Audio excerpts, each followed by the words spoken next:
కొమ్మన వాలేవో చిలక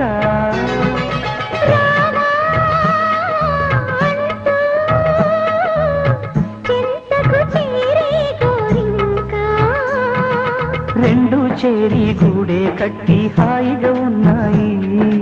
ఆనందంగా ఉండాలంటే యోగం ఉండాలి.